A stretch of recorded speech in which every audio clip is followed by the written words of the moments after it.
out to you. Thanks, man. So without further ado, we have Deloosecannon here from Hermosa Beach, California. I reached out to him because I found his music on social media. I was like, okay, I like this. You know, we're always out here seeking talent, scouting talent, and inquired and just said, hey, we're doing this show, and now we got him on the bill. August 3rd, Locals Cafe at the Hippie Summerfest. Shout out to Hippie. Make sure you guys go and check out the new drop we just did at the 420 event. A lot of new jackets, tees. Shout out to Kuya Man, you the man. Hippie Summerfest, August 3rd. Eventbrite, get your tickets. Get your tickets. But guys, thank you. Luce, how you doing tonight, man? I'm doing good, bro. It's a pleasure to be here. First time on the radio? Yeah, first time on the radio. Nice. I think I've popped a lot of radio cherries this season. A lot of them. I think 75%. I think of my guests this season. But Luce, let's just kind of dive into who you are. So hip hop artist, I take it, correct? Yep. Okay. Little twist on there. Is it just straight hip hop, or is it you got a little subgenre twist to that? I would say I loosely fit within the genre of hip hop. I think a lot of people, what rap or hip hop means to them depends on how old you are, where you come from, what you grew up listening to or exposed to. So I don't want to just be locked into bars or just to boom bap or to melodies or to sad boy, depending on what's hot or what, I have many influences, but everything comes from just internally and just self-expression, and it doesn't always sound like conventional hip-hop, if that makes sense. And you grew up in Los Angeles pretty much your whole life, Hermosa Beach area. Born and raised in Hermosa. So when did you start making music or hip-hop in general, or did you have any musical background like before you got into the genre of hip-hop? Loose leaf? That's a great question, and short answer is no background. I loathe to say that COVID was the starting point of it all, but I think that the abundance of free time that came up when the world was shutting down was the push that I needed to say, hey, what do I really want to do? I had been freestyling a lot for maybe the year or two before that, and then I started writing a bunch, pen and pad also in my phone, and just writing and just listening and writing and not really thinking much of it. Staying consistent. Yeah, just that was the drive, and then not really thinking beyond that. And then like March 2020, I had just recorded, I think, for the first time at the end of 2019. And when the world shut down, I said, okay, time to start recording, getting songs together, and I've just been figuring it out as I go since then, and it's been an awesome experience. Yeah, no, same thing for me. COVID, I told you I'd moved down here, right? And I'd lived down here, lived a little life, had some stuff happen, but in the midst of that, it was ramped up. COVID, I guess 2021 is when it was really like shut down, in the midst of everything. Yeah, and vaccines were just wild, the cards and all that. I just told myself, I was like, what's something you've always wanted to do? And I just love entertaining people. So I just took that chance and ta-da! I think it's a two-part, because not everyone asks themselves that question, what do I really want to do? Mm-hmm. And then a good percentage of people that do ask themselves that question, it ends there.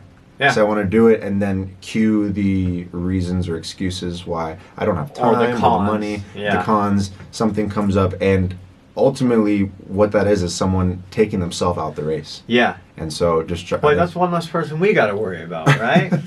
Right. No, but a lot of people, it's two parts. It's what I really want to do, and then, okay, what does doing it actually look like? Well, it's not.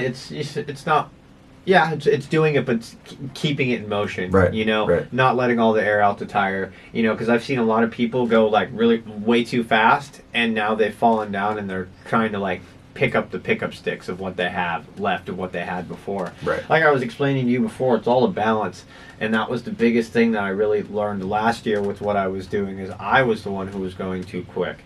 No balance. Right. No real substance to it. Too much going on at once. Yeah. So for you, another question I must say how do you, with your personal life and everything, do you have a good balance with your music and everything you have going on? Like job wise, do you work? Like what, how do you balance all that? Yes. So I saw the whiteboard that you have out there, and the whiteboard is big for me. I have 2 whiteboards in my bedroom, and now I have 3, but it started with 2. I have one for my life, my jobs. You got to get your oil changed, the dentist, the bills, rent, all of that on one. In your face. Yeah, in my face. And then I have a completely separate, same size additional whiteboard for all of my musical endeavors. Songs that I'm working on, people I want to collab with, events that are coming up, putting stuff on my calendar, and that keeps me honest. If I'm not putting stuff down, I'm not doing anything. Is it like a whiteboard, like calendar whiteboard, or do you make your own calendar? It's a big, it has 2 weeks. They're little magnetic strips, and so you can erase them, put the date on, change things up, and then the rest of it is all print out flyers and magnetic, and keep updating it like that. And then just recently I got a big 4 foot by 6 foot 90-day whiteboard. And that's helped me I have the short term, what's in front of me and what's coming up. And then I have the overarching, okay, someone's birthday down the line. Okay, Hippie Fest coming up. I'm going to put that on August. And then making sure that, okay, that's 2 months. What do I need to do? Keeping things constantly in front of my face. Walk your dog. Exactly. I mean, all of that. And that helps me not have anxiety, not be stressed out. I know I look there, okay, boom, I know I have time. Okay, I need to have a little more sense of urgency because I have a song that's coming out and I need to promote it, and I have a show that's coming up and I need to sell tickets, X, Y, and Z. So whiteboards, massive. Definitely been using them a lot this year, and I'm seeing results because I'm doing more stuff. Yeah, I always I try to do notebooks and stuff, but I feel like I do have a whiteboard, but we use it for my daughter and like her medicine and like whatever. That's like kind of in our bedroom. Yeah. So I've been thinking lately about doing that again, and it's like when I did have that though, I still have in the corner of the old one my old original social media schedule. Yeah. With the last date, and I never erased it, and I leave it up there just to kind of be like, look, you used to use this. It kind of reminds me. So, like, for instance, do you ever get overwhelmed, though, with it sometimes looking at it? A little bit. I think last week and this week I had something. I had work. I had a recording session. I had work. I had a live performance. And it's just, when do I get time to just veg? And so, to a degree, but also I'm thankful because this is, I don't know, something that I've seen is 10 years ago, like younger you, whatever. Music wasn't necessarily on my radar back then, but everything is a matter of perspective and saying, you wanted all of this stuff. You wanted all of these opportunities, the work and everything that it entails. And so taking a deep breath and saying, okay, I put all of this stuff here because I know I'm capable of it. And just taking it day by day, saying, okay, we'll deal with next week.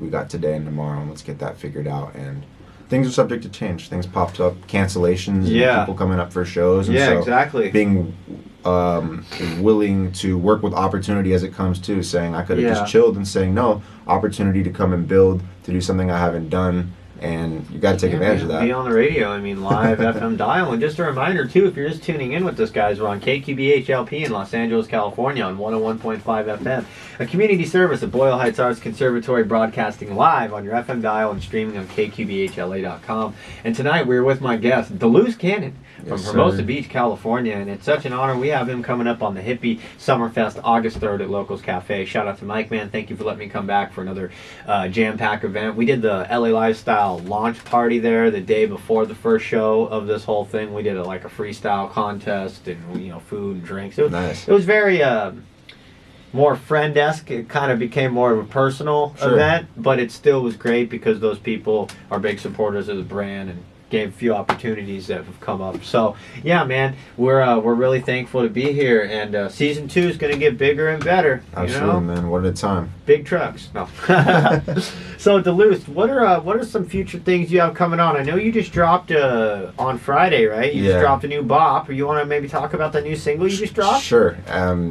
This song is called Guardians, produced by my homie Johnny Zotis. I haven't met him personally. He's out of Ohio, but in my early phases of writing and just listening to beats and trying to hear new artists and new producers, I stumbled upon him. I bought the beat probably 2 years ago, and the first song that I ever put out on SoundCloud, called DNA, was I basically re-recorded and changed up a little bit.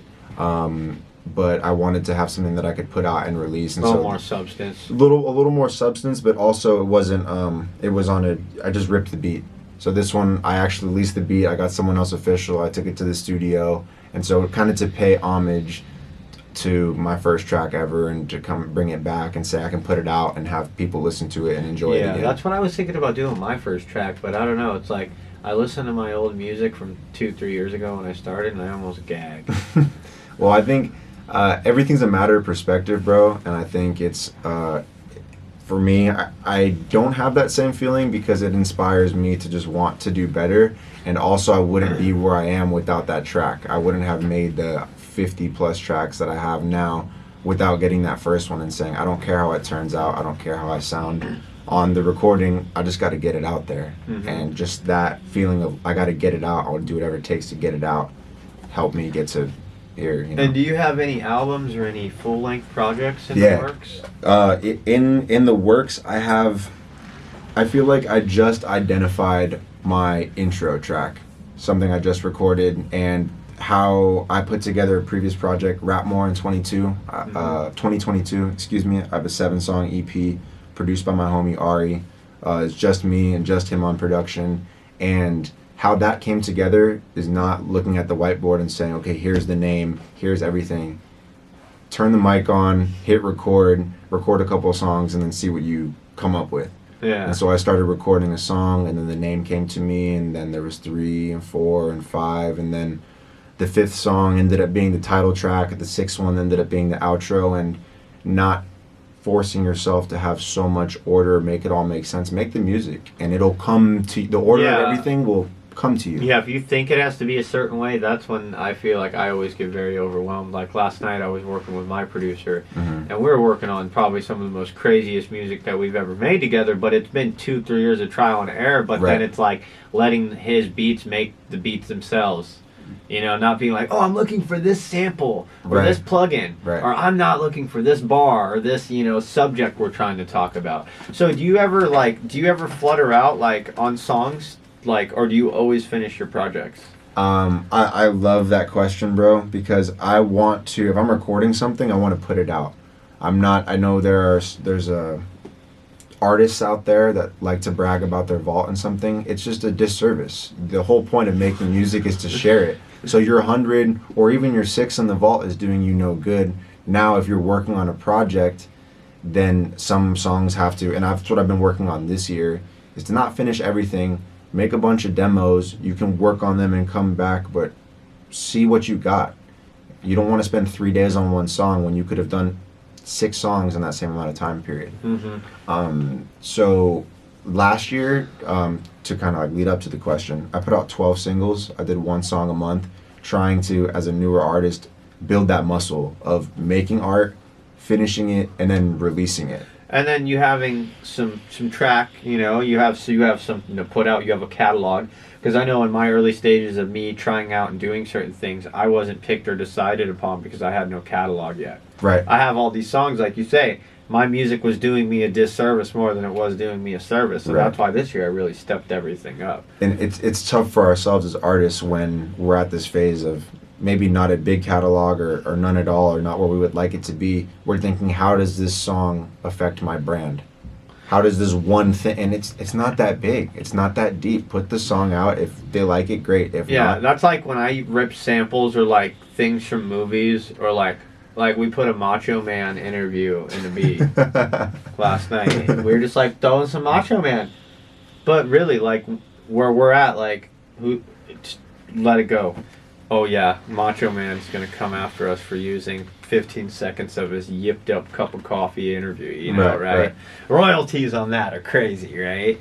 But it's just like, put it out there. Quit doing yourself a disservice. That's like, artists like La Russell, right?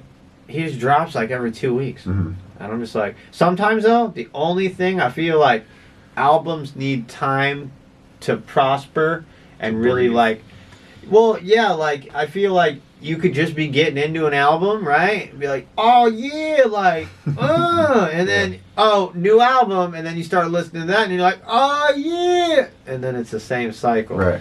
That's where I feel like, I don't rush making a lot of music, because I fully understand, like, why certain artists, like Kendrick Lamar, drops every so often for a reason. Well, yeah, he just proved to us he can drop 5 songs in 3 days, and he can do it, but think about all the quality songs that we do get from Kendrick every time we wait. Right. So I mean, even Lizzo, another example, her last album, it was only, I think, 10 or 11 or 12, something like that, her whole album. She recorded and made 250 songs for the album. That's crazy. So can you imagine though being, say, like an up and coming artist or just even like a decent mainstream artist, like, yeah, I got the Lizzo track, and then didn't get picked, right? Yeah. But how much money she might have spent though on all those verses? Yeah.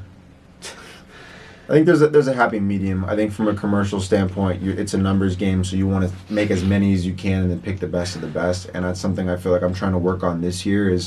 This is something I recorded last year, and I'm not even planning on releasing or announcing anything. I'm just figuring on getting the music made. Yeah. And then my thing is, after 3 to 6 months, look at what you have, and then you can make an assessment of how you want to release it, any sort of rollout, what songs fit together, and if you can get features, or that's something I'm working on right now, collaborating with other people. Yeah, I'm building, you know? My whole slogan, too, I just showed him because he's back. It's community, we all volunteer. Absolutely. Period. Bro. Yeah. Like, you got to be willing to sacrifice the first 5 years of doing this. You got to get money off your head. You're not going to make any money. That's what Ice Cube said, bro. He's like, if you're not willing to do this for 5+ years without seeing a penny, a nickel, what have you, you're not doing it for the right reason. You're not in the right place. And then also too, on top of it, people that think they're a boss. Well, newsflash, you're not a boss if you don't got no employees and you're not cutting any checks. Period. Facts. And to be a boss, you got to learn how to be an employee. You got to learn how to direct, delegate, and structure people. Not true. You don't think so? I'm here. A leader knows how to direct, right, and how to follow orders. Yeah. A boss just gives orders. That's true. There is a difference between a boss and a leader. Okay, I appreciate the grammatical clarification. At the end of the day, I think there's a lot to be said for, and I'm speaking from the artist standpoint now, knowing how to point or knowing what to ask for by having done that. Saying, I know how to wash the floors, I know how to mix or EQ or reverb, this is what I'm looking for, so therefore I'm instructing you to do that, and then working with that, saying, look, here's my idea, or no, I agree with you, that's how we're going to do it, you know? Yeah, I know. When people, great point, though, I definitely agree with you. That's that, so... First day back. Boss versus leader, bro. Yeah, first big day difference. Back, and he's just hopping right on the mic. I love he's it. Like, give Pass me that that. hit. Give me that. Let me get a little hit. Box you out like Jokic. I'll get a little update on that game. Man, I've always wanted to do like some sports stuff. I've been thinking about doing something like that, but I put it on the whiteboard, bro. See, look, put it on the whiteboard. Put it on the whiteboard. Right. But before we go in, we're gonna take a little intermission here in about 5 minutes. Cool. What's the biggest thing that you think with LA artists, right? So, the biggest thing you think with LA artists where we're back right now, like what do you think is holding us back in the underground scene? You touched on community, and I think that there's a lot of people that are out for themselves, and there's a lot to be gained by working with others, knowledge, leveraging the network, experiences and things that you wouldn't have encountered if you weren't working on something with someone else. And that's something I'm trying to work on personally, but it feels, like people I'm the best at this, or I'm the king at this, and instead of saying like, look, the team, or we got room, and flexibility. It's very closed-minded, and I mean, I get it. Life is Darwinism, survival of the fittest, competition. Very much so in hip-hop, that's the truth. That's not really debatable in my opinion, but at the same time, there's a lot of good music and a lot of good that could come from people collaborating in and outside of the studio. Hey, competition. Yeah, that's what happened too when I started doing the same thing and reaching out and collabing. Then you start getting invited places, and then people see like, oh damn, he pulled up to the stew, he's serious, or right. They see what you're working on and stuff like that. I agree with you. It's very closed-minded. People are very selfish in their own ways, but like at the end of the day, we're all human, right? As long as we still aren't. We know at the end of the day our intentions are good. I mean, I wouldn't even limit it just to LA too. I think like the cliquish nature of stuff. Who do you know, or what have you dropped, or what are you wearing? There's that, that curiosity trying to validate you based on who you are, what you wear, what you've done, and I don't know if that's. I mean, you got some fire merch on right now. Hey, shout out to my sister. Shout out Sunny. This is the only merch I have. I don't have anything. That's something that's on my whiteboard that I want to work on. But yeah, man. I think we got to put ourselves out there and try to. monetize it somehow, and it's really difficult to do that through physical sales. But merch is a big thing. Merch and shows, man. That's Absolutely. really where where all the beans are in the pod. No So doubt. it's a good day though out here. But guys, we're just gonna tap in here. I've been bumping this new one. I've been bumping that new Burners Farmers Market album. It's a pretty good little album he's got. He's got another one on the way too. He just dropped this one. We were just talking about it. So it's just like, I like the man, but it's like, I don't know. I feel like once you get to a certain level, you don't gotta drop so much. That's true. But also, I feel like some artists build either their fan base or build their brand around constantly dropping. Drake. I mean, like early. I'm thinking like early Wayne, a bunch of mixtapes. Like Wiz Khalifa mixtape. You know what I'm saying? Dropping. Where it's not, that Wiz Khalifa mixtape. That Piff era. That's what I'm saying. So it's they're not worried about people trying to make a name for themselves, and they got ideas, and they're not worried about saying you put out 2 albums. It's like, yeah, and I could have put out a 3rd, but I'm working on it right now, and so I respect that too, and I'm trying to dive in. If I have something to say and it's different and it's a different melody and different bars, then record so you have nothing else to say, and then go do something else. Yeah, no, definitely, right? go fly, as my mother-in-law would say, go fly a kite. Yeah, literally, take a flight, go fly a kite, whatever it means to you, bro. Yeah, right? Whatever floats your boat. Yeah. Gently down the stream. But guys, we're just going to take a quick little break here. This is Oh Me by Burner off the Farmer's Market album. Let's go.